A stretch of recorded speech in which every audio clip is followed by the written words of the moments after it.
Welcome to a structural teardown of India's legislative machinery.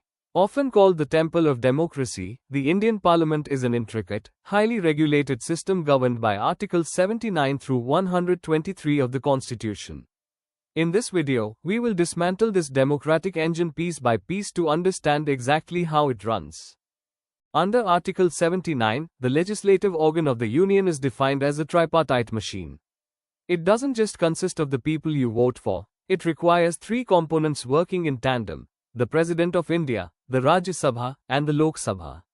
Let's look at the top gear, the President. Though the President does not sit in either house during regular debates, they are integral to Parliament. The President summons and prorogues sessions, addresses the houses, and provides the mandatory final assent to all bills before they become law. Supporting this are the two houses: the Rajya Sabha, or the Council of States, which acts as the upper house representing the federal structure of the Union, and the Lok Sabha, or the House of the People, the lower house that holds the direct mandate of the Indian electorate. To understand how power balances out, let's examine the dual houses matrix. First, look at the origin of mandate. The Rajya Sabha is populated via indirect elections by state legislatures using proportional representation. The Lok Sabha, conversely, is forged through direct popular elections using the first-past-the-post system. Next is strength. The Rajya Sabha has a maximum capacity of 250, with a current operational strength of 245. This includes 233 elected members and 12 nominated by the President for their contributions to science, art, literature, and social service. The Lok Sabha has a maximum cap of 550, with a current sitting strength of 543 members, divided into 524 representing states and 19 representing union territories. Look at their tenure. The Rajya Sabha is a permanent house. It cannot be dissolved. Instead, 1/3 of its members retire every 2 years, with each member serving a 6-year term. The Lok Sabha has a rigid 5-year term, but it is highly volatile and subject to premature dissolution. Finally, their exclusive powers highlight their unique functions. The Rajya Sabha holds federal leverage. Under Article 249, it can authorize Parliament to legislate on items in the state list, and under Article 312, it can create all India services. The Lok Sabha, however, wields financial supremacy over money bills and holds the ultimate political check: the capacity to collapse the government through a no-confidence motion. Every massive machinery requires operators to maintain order. These are the presiding officers. In the Lok Sabha, operations begin with a temporary Protem Speaker, appointed by the President to administer oaths to new members and conduct the election of the permanent Speaker. Once chosen under Article 93, the Speaker takes absolute control. Elected by the members, the Speaker presides over joint sittings, holds the final decision to certify money bills, decides on matters of anti-defection, and crucially, remains in office even after dissolution until the first sitting of a newly elected Lok Sabha.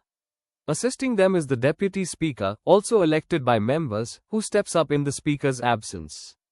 If both are away, a 10-member panel of chairpersons is designated to preside. Over in the Rajya Sabha, governance is anchored by the chairman under Article 89. This position is occupied ex officio by the Vice President of India. Because they are not an elected member of the House, the chairman cannot vote on bills unless there is a deadlock tie. They are supported by an elected deputy chairman and a dedicated members panel whose exact size is flexible, stepping in when both leadership positions are vacant or absent. What regulates the individuals inside this machine? Let's break down the members' framework. First, the filter. To enter, you must be a citizen of India. Age limits are strict: at least 25 years old for the Lok Sabha, and 30 for the Rajya Sabha. Furthermore, under Article 100, a house cannot even operate unless a quorum of 1/10 of its total membership is physically present. Next is the ejector under Article 102. A member is disqualified and expelled if they hold an office of profit under the government, are declared of unsound mind by a court, are undischarged and insolvent, lose or give up their Indian citizenship, or remain absent for 60 consecutive days without official permission. Finally, the shield under Article 105 grants vital constitutional privileges.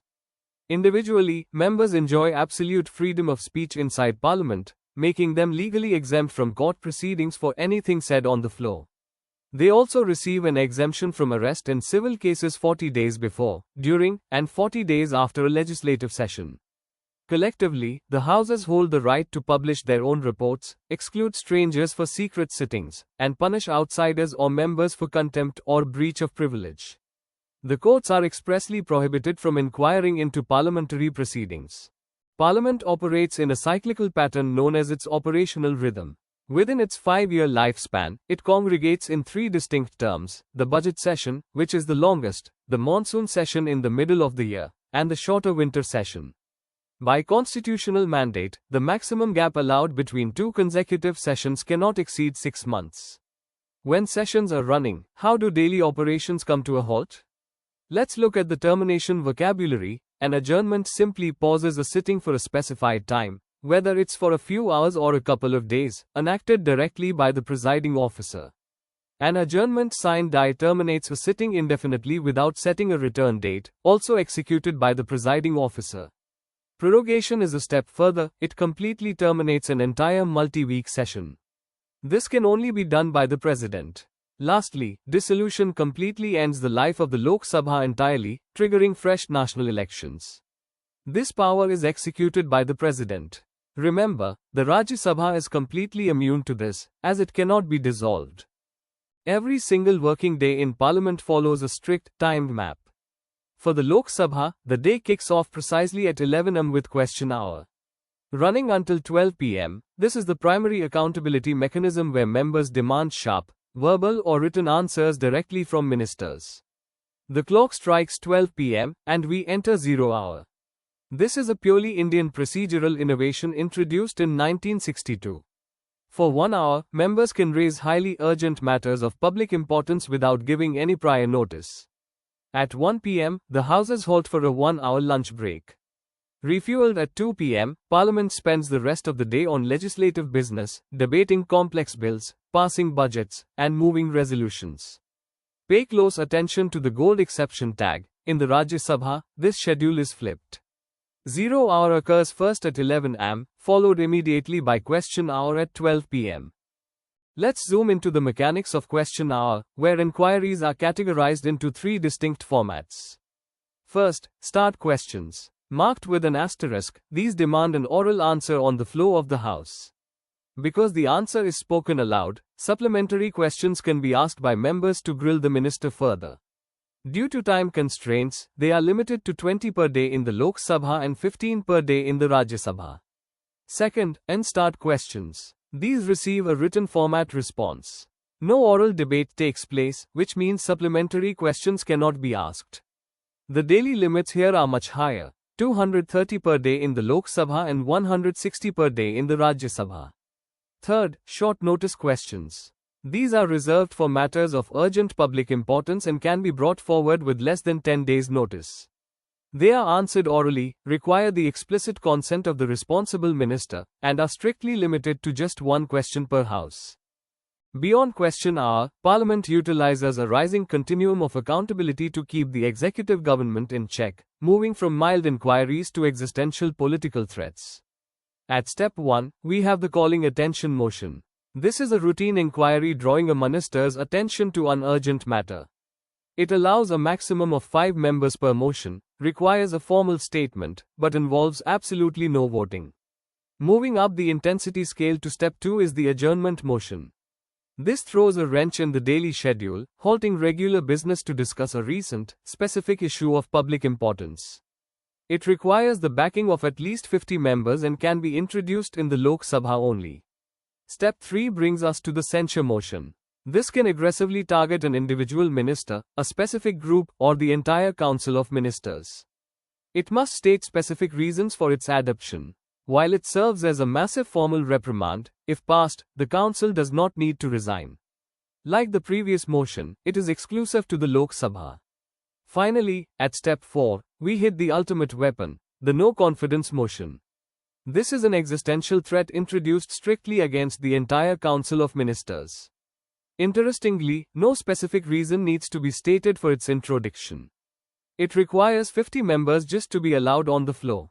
If it passes by a simple majority, the democratic engine drops a gear, the government fails, and the Prime Minister and their entire council must resign immediately. This occurs only in the Lok Sabha. How does an ordinary bill become law?